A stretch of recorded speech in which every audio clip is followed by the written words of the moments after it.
माढा तालुक्यातील शेवरे येथे जमिनीच्या तुकड्यासाठी चुलत्याचा कुऱ्हाडीचा घाव घालून निर्गुण खून करून मुंडके दुचाकीवर घेऊन फिरणाऱ्या नराधमास न्यायालयाने 6 दिवसांची पोलीस कोठडी सुनावली आहे।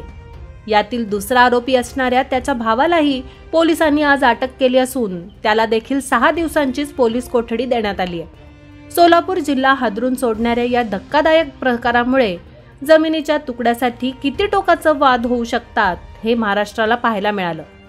जमिनीच्या वादातून वृद्ध चुलत्याचा सावत्र पुतण्याकडून निर्गुण खून करण्यात आल्याची घटना समोर आल्याने खळबळ उडाली आहे। धक्कादायक बाब म्हणजे हत्या करून धडा वेगळं केलेलं मुंडकं घेऊन आरोपी गाडीवरून फिरत होता।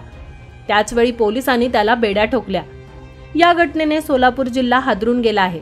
शंकर प्रल्हाद जाधव वय वर्ष 65 असं हत्या करण्यात आलेल्या शेतकऱ्याचं नाव असून या प्रकरणी शिवाजी बाबासाहेब जाधव, परमेश्वर बाबासाहेब जाधव, आकाश बाबासाहेब जाधव आणि अजित बाबासाहेब जाधव यांच्या विरुद्ध पोलिसात गुन्हा दाखल करण्यात आलाय।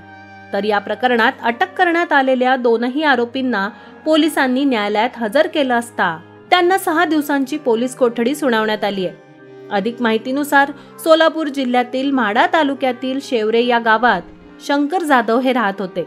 त्यांचा सावत्र पुतण्या शिवाजी जाधव यांच्याशी जमिनीच्या तुकड्यावरून वाद सुरू होते।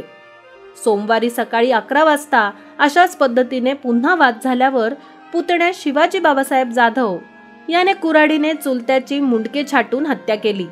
धक्कादायक बाब म्हणजे चुलत्याची हत्या केल्यावर त्याचे धडा वेगळे केलेले मुंडके घेऊन शिवाजी हा दुचाकीवरून परिसरात फिरत होता।